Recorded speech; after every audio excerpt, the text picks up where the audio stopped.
Alright, so we have the Dodge in the shop now. Remove the seats, remove the carpet, most of the trim, and we're just about ready to remove the dash. I just want to go over the mounting points on the dash because they can be a little tricky on these. Your main ones are right at the side here.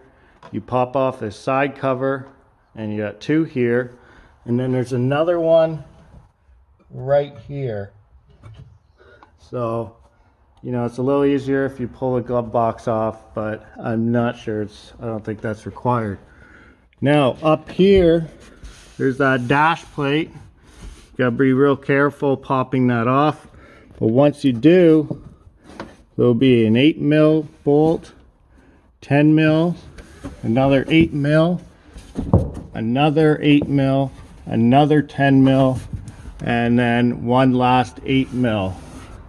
So you have to get all of that. And then when you come down here, you'll have two mounting points here. I believe they're two 10mm. They come right off. You have to make sure you get your connections right here. Pull those off before removing the dash. And then we'll hop over to the other side of the truck. It gets a little more complicated here, but not too bad. Ow. So again, we have the 13mm large bolts here, the main mounting bolts. What's hidden is you'll have to pull your steering shaft off. So all of this harness right here is all plugged into your steering shaft. And there's also way back here, there is a 13mm bolt that clamps the shaft to the outer shaft under the hood. You have 1, 2, 3, 4 mounting 13mm nuts that hold the steering console and shaft up. And once you get that removed, once you remove your steering wheel, the steering shaft, there are two hidden 10mm bolts in here that thread up through this plate into the dash. Those are hard ones to find, but you got to get them both out before you can remove the dash. So other than that, you'll have your big main dash harness here. That's a 10mm bolt. You gotta unthread that and this will unplug. And you'll also have that connector. They plug in up there. You'll have a few connectors on your pedals, like this one, and there was another one right here. So you have a few of those connectors, but other than that, it's pretty straightforward. You don't really have to remove the front plate like I did here. But other than that, once you do that, once you get all those points done, you'll be able to pull the dash out. This is a pin into the body of the truck that just is for lining up the dash. It's not a bolt or nothing, so it'll just slide out. And you'll probably need two people to remove this safely without damaging it. That's where we're at. I also want to make mention that you'll have to pull your trim off right here, and there are two connectors, well, one on each side, connector here and a connector on that side too, that you'll have to remove before removing the dash. Alright, so the dash is out. One mounting point for the dash I forgot to mention is there's a strap from the back of the dash down to here. You'll have to remove that 10mm also. So just a quick overview of the connections. There's a few down here for the truck to the dash. There's the one up here on the pillar.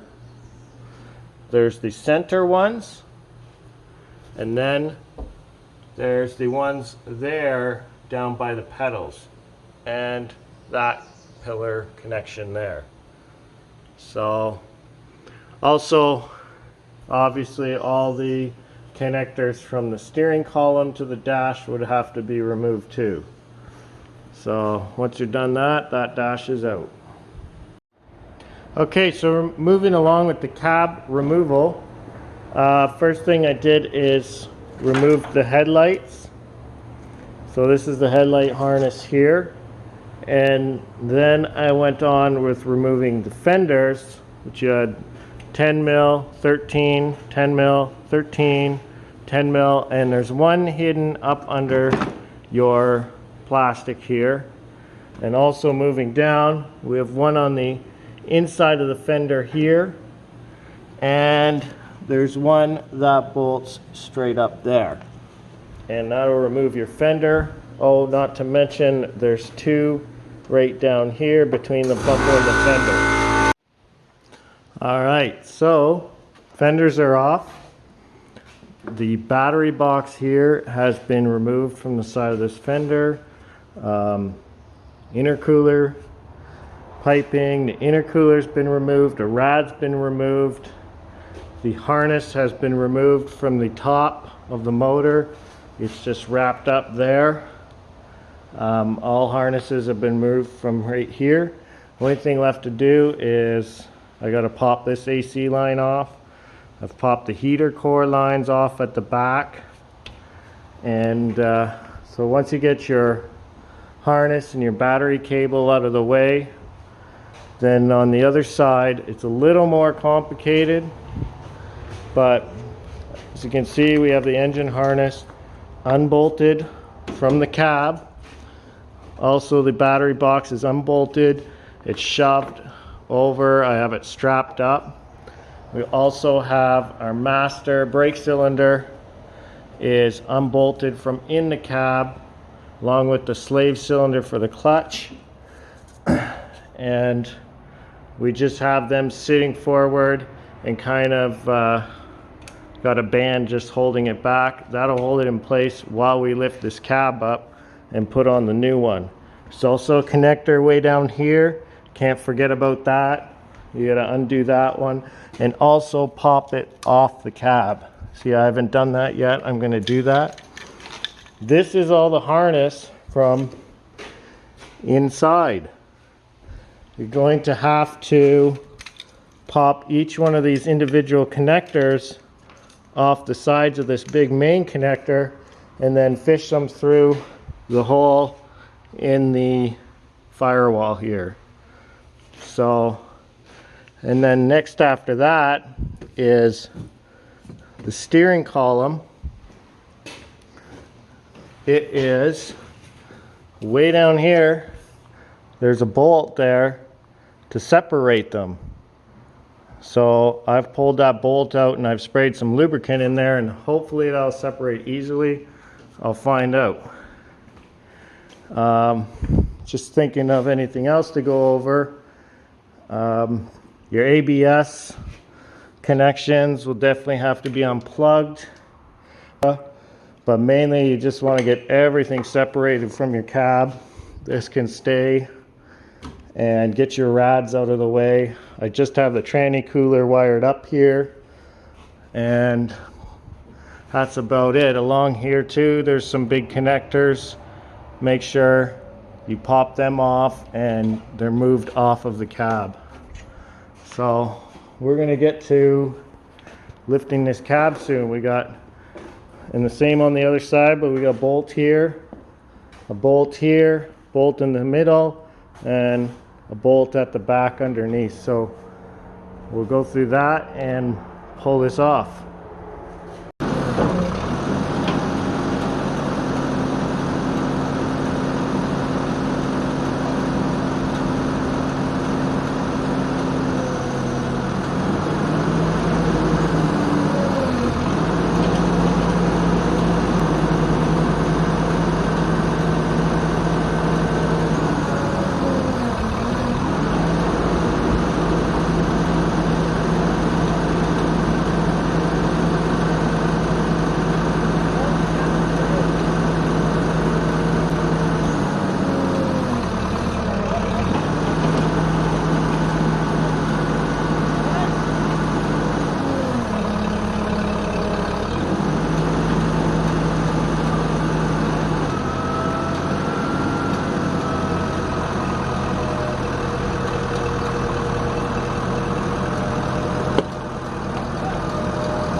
All right, so the cab is off the truck now, and so this part of the video, we're going to be doing some maintenance on what we can while the cab is off.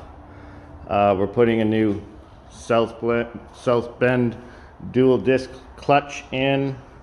We're going to fix up this lovely starter. Also doing a water pump, front and rear main seals, timing cover seal, and going to do full fluid change on this also. So I'm going to do all that before putting our new cab back on. All right, a little update on this project. So we're just doing a timing cover gasket right now. We got both cleaned up and ready to go back on. We got the engine hoist ready here to lift up the motor because the oil pan comes very close in contact with that cross member right there. So we're gonna have to lift up the motor a few inches just to be able to slide that oil pan out. We also have the adapter plate pulled off, and so you can have access to the bolts here that hold the rear main seal on. We're going to change that also. There's also an oil seal right here, cannot forget that. And so once we get that done, we'll be able to get to putting the new body back on this thing. All right, so we have the rear main seal off, pulled off the crank, off the motor, off the block right now. There's the adapter plate. You have to pull the starter, then pull the adapter plate. And then there's our small plate that goes around here that holds the seal on. So we have it over here. We have it all cleaned up. You're installing this seal dry, and we're just pressing it in now. The seal does come with this installer. So it sets your depth for you. You put it on top of your seal. And yeah, basically you press it in. We're going to tap it a bit if it's going a little bit uneven, and we'll get it in there. See, here we are. The new seal is installed. It's flush all the way around. And we pull it off. There you go. It's set at the perfect depth.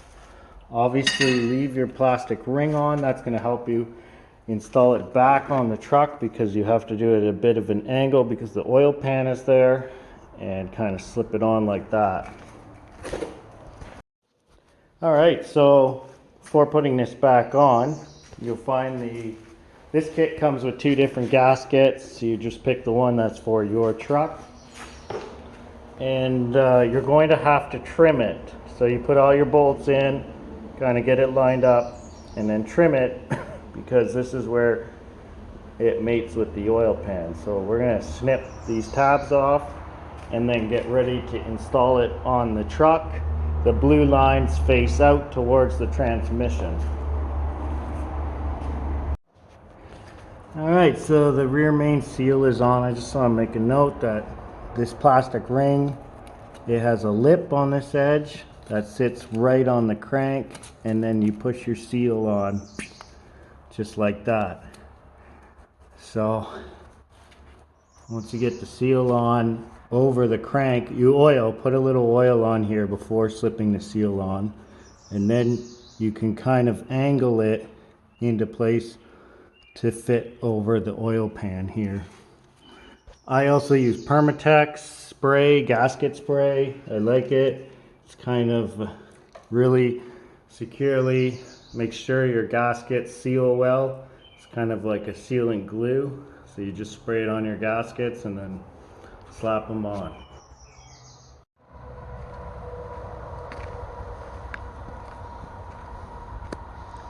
Booyah!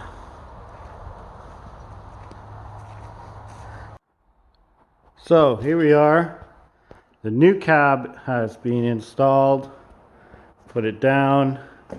And so now it's time to reverse this whole process.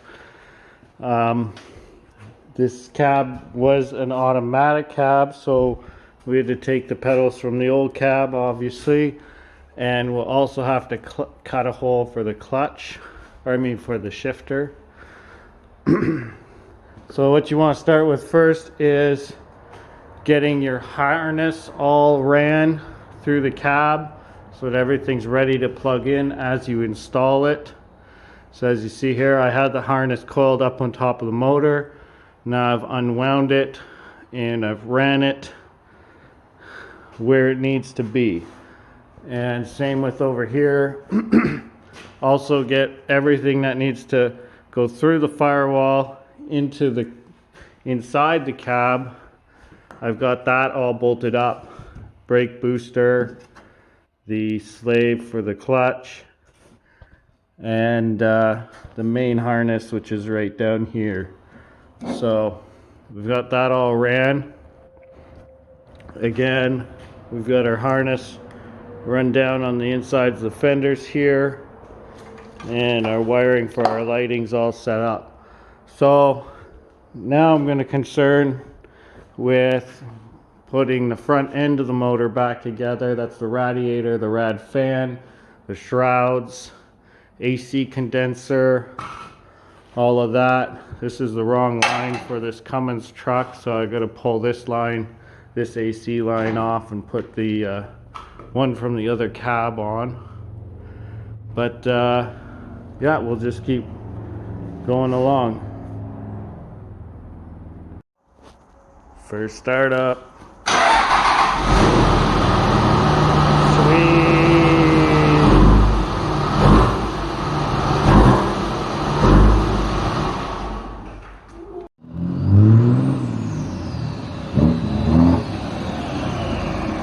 Holy. Got that Jeep life going on. Feels weird as fuck. I'm putting seatbelt on.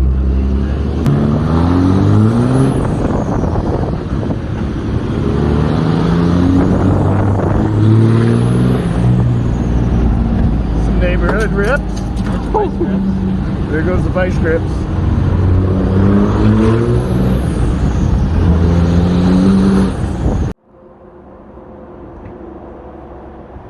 There we go, all complete. Put back together.